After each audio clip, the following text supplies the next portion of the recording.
ఈ పేదకు నా కొరకే సఫలము చేసిన నాథుని కొనియాడెదను. దూతల మచన స్తోత్రములందెడు ప్రభుని కీర్తింతును. దూతల మచన స్తోత్రములందెడు ప్రభుని స్తోత్రింతును. సుగంధము వీచెడి పుష్పజంబుల మధ్యను నిద్రింతును. సుగంధము వీచెడి పుష్పజంబుల మధ్యను నిద్రింతును.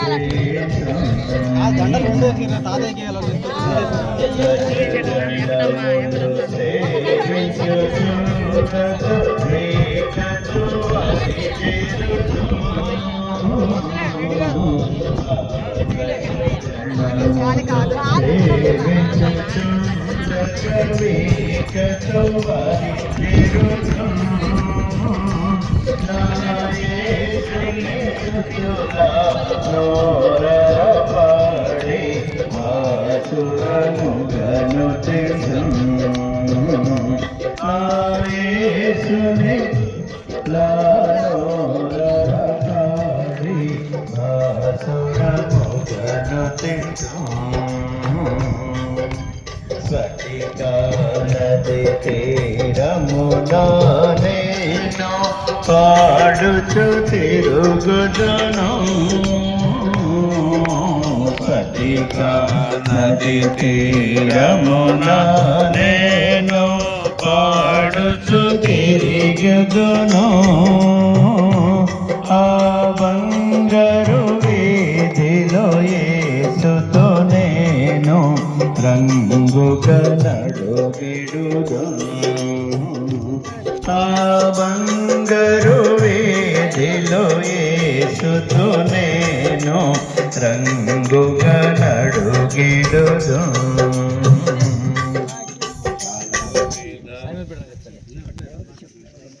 దయచేసి గమనించండి. ఒక 5 నిమిషాలు మాత్రమే 2 మాటలు మాట్లాడతాను. అవి నా మాటలు కాదు, దేవుని మాటలు. దేవుని యొక్క సేవకులు ఎవరు మాట్లాడినా వాళ్ళ సొంత ఆలోచన కొంతవరకు ఉన్నప్పటికీ ఆధారం ఏంటంటే దేవుని యొక్క వాక్యం. దేవుని వాక్యంలో ఒక చిన్న మాటను నేను చదువుతున్నాను. అది 1 దశలోనికైలకు రాసిన పత్రిక 4వ అధ్యాయము 16-17 వచనాలు. దయచేసి అమ్మ వచ్చాడా దినమాత్రం వచ్చాడు ఒక 2-5 నిమిషాలు ఆగలే. చూడండి, దేవుని వాక్యానికి పిలిపియాలి. దేవుడిని గౌరవిస్తే మనకు గౌరవం దక్కుతుంది. చూడండి, ఒక చిన్న మాట. ఆర్భాటముతోనూ ప్రధాన దూత శబ్దముతోనూ దేవుని బూరతోనూ పరలోకము నుండి ప్రభు దిగివచ్చును. క్రీస్తునందుండి మృతులైన వారు మొదట లేతురు. ఆ మీదట సజీవులమై నిలిచినప్పుడు మనము వారితో కూడా ఏకముగా ప్రభువును ఎదుర్కొనుటకు ఆకాశ మండలమునకు మేఘముల మీద కొనుక్కోబడుతుము. కాగా మనము సదాకాలము ప్రభువుతో కూడా ఉందుము. దయచేసి ఈ మాట గమనించండి. మనము సదాకాలము ప్రభువుతో కూడా ఉందుము. దయచేసి మాట్లాడొద్దు. చూడండి, మనుషులు సదాకాలము ప్రభువుతో ఉంటారు. ఈ లోకంలో మన యొక్క జీవితం అశాశ్వతం. ఈరోజు మరి ఆంటీ గారు మరి దేవుని నమ్మినారు. ఆమెకు 94 సంవత్సరాల వయసులో పిలువబడ్డారు. ఇటు ఆయుష్ ఇచ్చాడు దేవుడు, ఆరోగ్యం ఇచ్చాడు. చివరి దినంలో కూడా ఆమె ఏం బాధపడకుండా కొన్ని నిమిషాల్లోనే ప్రభు తీసుకెళ్ళిపోయినాడు. అయితే కొంతమంది కొన్ని బాధలు పడుతూ చనిపోతారు, కొంతమంది హఠాత్తుగా చనిపోతారు. అయితే మనిషికి మరణం అనేది ఎవరైనా ఆపుతారా? ఏమండి, మరణాన్ని ఎవరైనా ఆపగలరా? మరి పుట్టించిన దేవుడు చచ్చిపోవడానికే మనల్ని పుట్టించాడా? అయితే దేవుని ఉద్దేశం ఏంటంటే, దేవుడు అంటే ప్రభువుతో మనుషులు సదాకాలం ఉండాలి. సదాకాలం అంటే ఎన్ని రోజులు? 1 నెల, 6 నెలల, 10 వందేళ్ల 1000 ఏళ్ల ఒక ప్రవక్త దేవుని రాజ్యం గురించి ఒక మాట చెప్తున్నాడు. చూడండి, దానియేలు గ్రంథము 2వ అధ్యాయము 44వ వచనము. చూడండి, అక్కడ ఒక మాట నేను చదువుతున్నాను. దేవుడు ఒక రాజ్యం స్థాపించను, దానికన్నిటికీ నాశనం కలగదు. ఆ రాజ్యం దానిని పొందిన వారికి కాక మరెవరికి చెందదు. అయితే చివరికి అది యుగ యుగములు నిలుచును. యుగం అంటే 1,00,000 ఏళ్ళు అంటారు. నాకు కూడా సరిగ్గా తెలియదు, కానీ యుగ యుగములు మనం 10 ఏళ్ళు 1000 ఏళ్ళు 100 ఏళ్ళు 1000 ఏళ్ళు అని ఆలోచిస్తాం. కానీ దేవుని రాజ్యం అంటే యుగ యుగాలు నిలిచేది. మరి ఆ రాజ్యానికి మనుషులు పోవాలంటే మార్గమే యేసు ప్రభువారు. యేసు చెప్పాను, నేనే మార్గమును సత్యమును జీవమును, నా ద్వారానే పరలోకం. పరలోకం మనిషికి ఎట్లా వస్తుంది? దేవుని ద్వారా వస్తుంది. పరలోకాన్ని ఎవరు సృష్టించారు? దేవుడు. ఎవరి కొరకు? తన కొరకు, తన యొక్క పిల్లల కొరకు. మనం ఇల్లు కడతాము, భూములు పడతాం. ఎవరి కొరకు అంటే మన కొరకు లేదా మన వారసుల కొరకు. మన ఆస్తికి మన వారసులే హక్కుదారులు అవుతారు, కానీ పక్కింటోళ్ళు పొరుగుంటోళ్ళు ఇక్కడ వచ్చి హక్కుదారులు అవుతాడా? అయితే యేసు ప్రభువుగా దేవుడు ఈ లోకానికి ఎందుకు వచ్చాడంటే అనేక కుమారులను తన కుమారుని ద్వారా దేవుని రాజ్యంలో ప్రవేశింపజేయడానికి. అయితే ఏం చేయాలి మనము? బైబిల్లో భక్తుడు అంటాడు, మన పాపములను మనం ఒప్పుకునేలా యేసు ప్రభువు మన పాపములను క్షమించి సమస్త దుర్నీతిని మనకు పవిత్రులుగా చేస్తాడు. దేవుడు పరిశుద్ధుడు, పాపరహితుడు, ఆయన అబద్ధాలుడు, ఆయన గడుపుల కపటములు, ఈర్ష్యాద్వేషము, కపటము దేవుడు ఉండదు. ఆ దేవుడు ప్రేమ. ఆ ప్రేమ స్వరూపుడైన దేవుడు లోకంలో ఉన్న పాపలను ప్రేమించి పాపలను పరిశుద్ధపరచడానికి పాప శరీరాకారంతో ఈ లోకానికి వచ్చినాడు. యేసు ప్రభువారు కృష్ణుని ఎరుగని కన్యక గర్భంలో పరిశుద్ధాత్మలో జన్మించాడు. యేసు ప్రభువారే జన్మించడానికి కానీ మహాత్ముడు కానీ దేవుడు కానీ దేవత కానీ ఇతిహాసం కానీ ప్రపంచ చరిత్రలో ఎవరు కూడా లేరు. అయితే యేసు ప్రభువారు 33 సంవత్సరాల ఈ లోకంలో మానవుడుగా ఉన్నాడు. ఆయన మనందరి పాపల కొరకు శిలువలో తన ప్రాణం పెట్టి చనిపోయి సమాజం 3వ దినమున తిరిగి లేచినాడు. ప్రపంచం పుట్టింది మొదలుకొని ఇప్పటికీ ఎప్పటికీ కూడా మరణాన్ని జయించిన మనిషి కానీ మహాత్ముడు కానీ దేవుడు దేవత కానీ ఎవరున్నారా? యేసు ప్రభువు ఒక్కడే. ఎందుకంటే బైబిల్ చెప్తా ఉంది, మొదటి అధ్యాయం 7వ వచనంలో ఒక భక్తుడు ఇదే భక్తుడు చెప్తాడు, యేసుక్రీస్తు శరీరంలోని దావీదు సంతానముగాను మరణం నుండి పునరుద్ధానుడైనందున పరిశుద్ధమైన ఆత్మను బట్టి దేవుని కుమారుడుగాను ప్రభావముతో నిరూపింపబడెను. కాబట్టి ప్రభావముతో యేసుక్రీస్తు ప్రభు దేవుడిని నిరూపించబడ్డాడు. ఈరోజు దేవుని విషయంలో అనేక అనుమానాలు, అనేక రకరకాల బోధలు. ఏమండి, మా ఇంట్లో మా తాతను దేవుడిగా పూజించేవాడు. మా ఫ్రెండ్ ఒకటి చెప్పేవాడు, మన మీ తాత చచ్చి దేవుడు అయ్యాడు, మీ నాయన చచ్చి దేవుడు అయ్యాడు, రేపు నువ్వు చచ్చి దేవుడు అయ్యాడు, ఇంకా మీరే దేవుడి ఆటలు వస్తాడని. ఏమండి, మనుషుడు దేవుడా? బైబిల్ చెప్తా ఉంది మానవుడు దేవుడు కాడు, మానవుని సృష్టించిన దేవుడు దేవుడు. ఆ దేవుడు బైబిల్లో ఉన్న దేవుడు. ఈరోజు లోకంలో ఉన్న 800 కోట్ల మంది ప్రజలు, 400 కోట్ల భయపడి మంది ప్రజలు ఈ బైబిల్లో ఉన్న దేవుడు నిజమైన దేవుడు నమ్ముతున్నారు. నా పేరు శ్రీను నాయకు. నేను చిన్నప్పటి నుంచి కమ్యూనిస్ట్ పార్టీలో తిరిగాను. విప్లవ భావాలు కలిగిన వాడిని. దేవుడు లేడని చెప్పేవాడిని. ఆయన ఒక మిత్రుని ద్వారా ఏసే దేవుడు అని తెలుసుకుని ప్రభువుని హృదయంలో చేర్చుకున్నాను. ప్రభువుని హృదయంలో చేర్చుకున్న తర్వాత యేసు ప్రభు వారు నాకు గొప్ప రక్షణ ఇచ్చినాడు, నా జీవితానికి మార్పు ఇచ్చినాడు. ఇప్పుడు ఒక నిరీక్షణ ఇచ్చినాడు. ఏంటి? నేను కూడా చచ్చిపోతాను, నేను కూడా ఒకరోజు ఈ లోకం విడిచిపెడతా, కానీ ఎక్కడ ఉంటానని చేస్తే నా దేవుడితో ఉంటాను. ఈరోజు అనుసరణ గారు ఎక్కడుంది? ఆయన దేవుడితో ఉంది.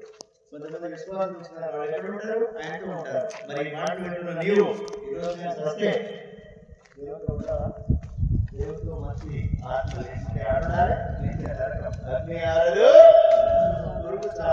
అగ్నియాలతో పురుగు చావని లోకమున్నదయ్యో, లోకమున్నదమ్మా. దేవుని వద్దకు చేరుకుంటావో ఆరని అగ్నిలో జారిపోతావో, ఈ దినమే కళ్ళు తెరుచుకో అమ్మా. ఏమా? దేవుడు ఒక్కడే. మనం అనుకున్నది ఆ ఒక్క దేవుడి బైబిల్లో ఉన్నాడు, ఆయన మేము తెలుసుకున్నాం. ఈ దేవునికి లంబాడి అని కానీ ఎరకలని యానదని మాలని మాదిగని రెడ్డని బ్రాహ్మణని లేదు. దేవుడు మనుషులందరినీ అవే కళ్ళు అవే పళ్ళు అవే కాళ్ళు అవే చేతులు చూడండి అంత వ్యవస్థ ఒకే. కాకపోతే వేరే ముద్రలు కలవు. అంటే ఒక్క మనిషి దేవుని దృష్టిలో ఎంతో ప్రత్యేకమైన వాడు. కాబట్టి అది మీరు గుర్తెరిగి ఈరోజు అనసూయమ్మ గారు మరి ప్రభుకు మంచి సాక్షిగా ఉండి పిలువబడి దేవునితో సదాకాలం ఉండే ఆ రాజ్యంలో ఉన్నారు. ఆ రాజ్యం ఆమె పొందింది కాబట్టి ఆమె అదృష్టవంతురాలు. క్రీస్తునందు మృతులు ధన్యులని బైబిల్ చెప్తుంది.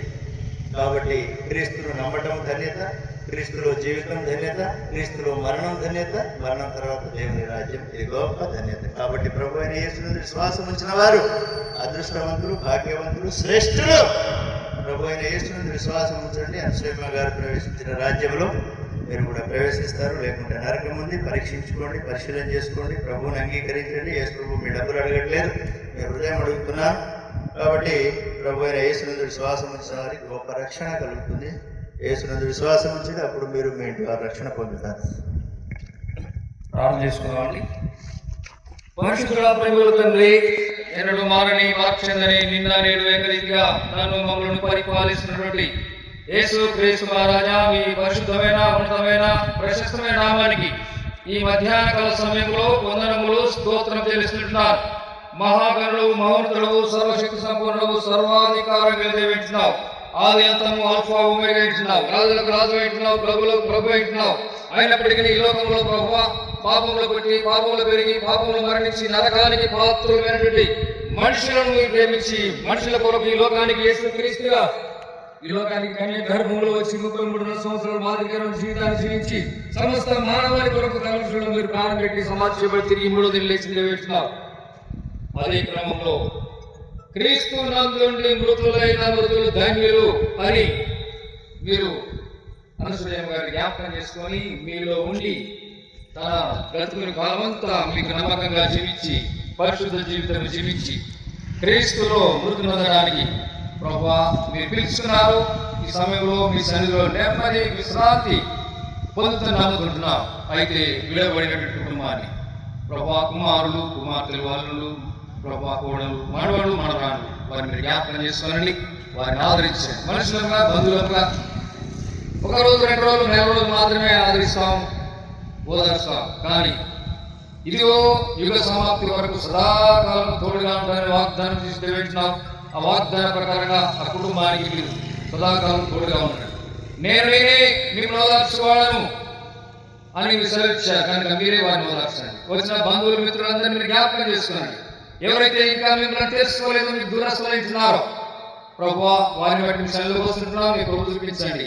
గత దినాల్లో మేము కూడా మీకు దూరస్తులైతుండగా మీరు మమ్మల్ని ప్రేమించి మమ్మల్ని రక్షిస్తున్నారు. అదే క్రమంలో ఈ సందర్భంగా ప్రభువా అమ్మ యొక్క జ్ఞాపకార్థ కూడిక సందర్భంగా వినబడిన మాటలు వారి హృదయాలు నీరు కట్టి ఫలింపజేయండి. మీరు నిజమైన దేవుడని, మీరు సజీవుడని, మీరు లోక రక్షకుడని వారు తెలుసుకొని మీరు అంగీకరించి ప్రభువా మీ బిడ్డగా విశ్వాసంగా దృష్టి చూపించమని ఇంతవరకు మీరు సహాయం చేస్తూ వచ్చిన విధానం బట్టి మీకు ఇంత వందనాలు చేస్తూ మీదే మహిమ, ఘనత, కీర్తి, ప్రభలు ఆరోపిస్తూ యేసుక్రీస్తు వారి పరిశుద్ధమైన నామములో స్తుతించి కనబర్చి ప్రార్థించి అడిగి వేడుకొంచున్నాము తండ్రి, ఆమేన్.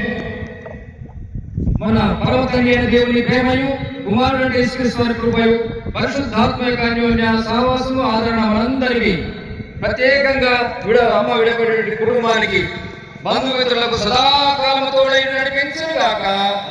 ఆమేన్.